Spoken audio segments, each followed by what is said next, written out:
லவங்கம் நாங்கள் மசாலா செலவு பொடியெல்லாம் சேர்த்துறது இல்லைங்க, அரைச்சி வச்சு இல்லையா. சூப்பரான சாம்பார் ரெடி. சூப்பராக இருக்கும் அந்த சாப்பாடு, செம்மையாக இருக்குது. தக்காளி சாம்பாரா? தக்காளி சாம்பாருக்கு என்னென்ன போடுறோன்னு பார்த்தீங்கன்னா, தக்காளி சாம்பாருக்கு ஃபர்ஸ்ட் இந்த வெங்காயம் கட் பண்ணி வச்சுக்கணும். பெரிய வெங்காயம், ஒரு சின்ன வெங்காயம் தோல் நீக்கிட்டு வச்சுக்கணும். தக்காளி, தேங்காய், இஞ்சி, பூண்டு, வரமிளகாய், கருவேப்பிலை, ஜீரகம், மிளகு கொட்டை, பட்டை, லவங்கம், சோம்பு, அதோட பெருஞ்சீரகம் சொல்லுவாங்க. மசாலா செலவு அதோட பொட்டுக்கடலை. இப்போ இவங்களை வறுத்துக்கலாம். எண்ணெய் ஊற்றியாச்சு. சின்ன வெங்காயம் ஒரு பெரிய வெங்காயம் போட்டு வதக்கலாம்.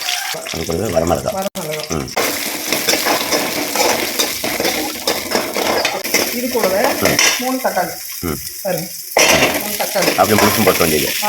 முழுசும் போட்டால் தான் அது மேலே நல்லா பச்சை வாசம் போகும். பார்த்தீங்கன்னா ரவுண்ட் கருவேப்பிலை, தேங்காய் சேர்த்துக்கலாம். லவங்கம், மசாலா செலவு, ஜீரகம், மிளகு கொட்டை. மசாலா செலவுனா பெருஞ்சீரகம்னு சொல்லுவாங்க, நாங்கள் மசாலா செலவுன்னு தான் சொல்லுவோங்க. இப்போ இவங்களையும் போட்டு லேசாக கொஞ்சம் ஒரு வாசம் வர அளவுக்கு வறுத்துக்கணும்.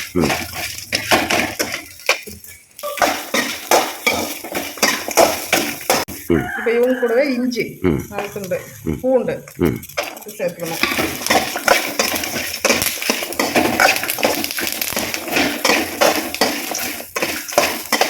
இறக்க போகும்போது இதெல்லாம் வணங்கிட்டாங்க.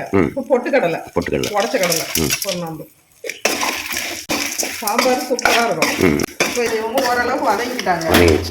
இப்போ எடுத்து மாத்திக்கலாம், மிக்சியில் போட்டுக்கலாம். ஆமா, இப்போ அது வந்து ஆறட்டும். செலவு வறுத்து வச்சுக்கிறோம் இல்லையா, அது வந்து கொஞ்ச நேரம் ஆறணும்.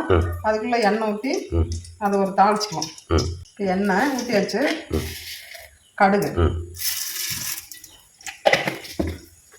கடலை பருப்பு, இப்போ கருவேப்பிலை, உங்களுக்கு நறுக்கி வச்சா பெரிய வெங்காயம் சேர்த்துக்கலாம். கொஞ்சம் நேரமாக வறுத்துக்கலாம். அதுக்குள்ள இந்த வெங்காயம் நம்ம இந்த செலவு ஆட்டிட்டு வந்துடலாம். கடலை ஆட்டி குழம்பு வச்சா சூப்பராக இருக்கும் தக்காளி சாம்பார். ஆனால் இன்னைக்கு வந்து மிக்சிலேயே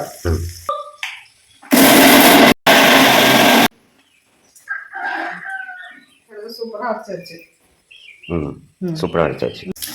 வதங்கிடுச்சு, வெங்காயம் நல்லா வதங்கிடுச்சு. இந்த பண்ணு என்ன பண்ணோம்னா சாம்பார்ல போட்டா கொஞ்சம் நல்லா இருக்கும். அதனால நல்லா தண்ணி கொதிக்க வச்சு உப்பு போட்டு இதை வந்து நல்லா புளிஞ்சு எடுத்துக்கணும். புளிஞ்சு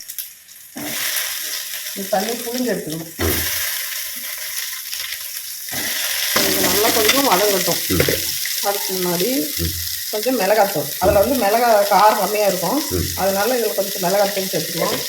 கொஞ்சம் உப்புத்தூள், மஞ்சத்தூள்.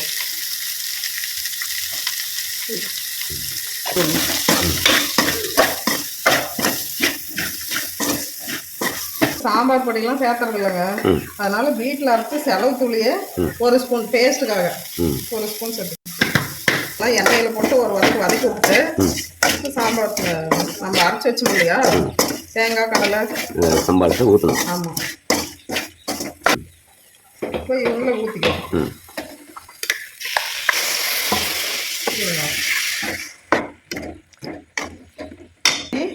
நல்லா நமக்கு தேவைப்படுற அளவுக்கு வச்சாச்சு.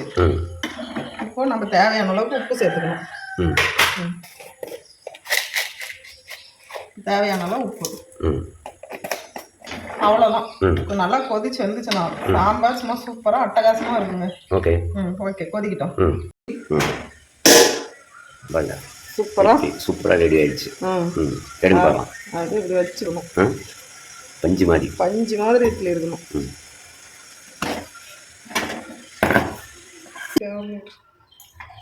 பாருங்க இட்லி எப்படி வருது, சூப்பராக வருதா இட்லி? பஞ்சு மாதிரி வருங்கதா. சூப்பர். ஓகே, எடுத்து வச்சோம். அது வேற இடத்துல தோசையும் ரெடி ஆகுது. இட்லி செஞ்சாச்சு. பாருங்க தோசை எப்படி ஒட்டாம வருது. அப்படியே மேலே அப்படிலாம் ஒரு கரண்டி எண்ணெய் விட்டு ஒரு கைப்பிடி அளவு சின்ன வெங்காயம் உரிச்சு கிளீன் பண்ணிட்டு அதில் சேர்த்துக்கலாம்.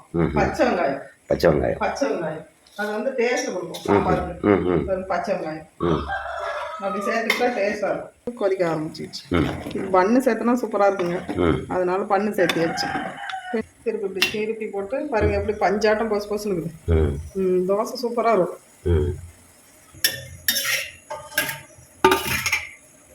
மிச்சம் ஆயிடுச்சா, அது வேஸ்டாக போயிடும் வச்சுக்கலான்ட்டு, அதனால 2 தோசை ஊற்றிக்கலான்ட்டு ஊற்றிருக்கேன். சாப்பிட்டுக்கலாம், இட்லியும் சாப்பிட்டுக்கலாம்.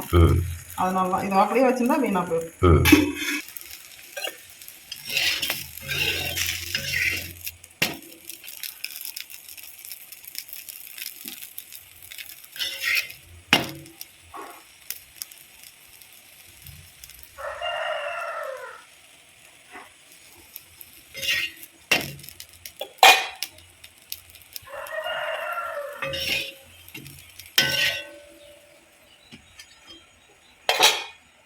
சூப்பரா குழம்பு ரெடி ஆயிடுச்சு. அப்படியே மேல கொத்தமல்லி தலை தூக்கி விட்டு இறக்கணும். பாருங்க சூப்பரான சாம்பார் ரெடி. சூப்பரான சாம்பார் ரெடி. செம்மையா இருக்கு வாசம். ஆமா செம்மையா இருக்கும். இது போட்டு சுட சுட பாருங்க, சுட சுட இந்த இட்லி மேலேயே சாம்பார் ஊற்றி இது நிறைய ஊற்றி பிசைஞ்சு சாப்பிட்டா சூப்பராக இருக்கும் அந்த சாப்பாடு. சாம்பார் இட்லி செம்மையா இருக்குது. இட்லி இந்த மாதிரி சாம்பார் வச்சு இப்படி பொசு இட்லி சுட்டு சாப்பிட்டா செம்மையா சுடுது. ஆமா, சுட சுட சாப்பிட்டா சும்மா வேற லெவல்ல இருக்கும். கொதிக்க சாம்பார். ஆமா. எப்படி இருக்குது? சூப்பரா இருக்குதா? சூப்பரா இருக்குதுங்க. நீங்களும் இந்த மாதிரி ட்ரை பண்ணி பாருங்க. இதுல இந்த பன்னு போட்டு செஞ்சாலும் செமையா இருக்கு. Okay, bye. ஓகேங்க, அடுத்த வீடியோல பார்க்கலாம். பாய்.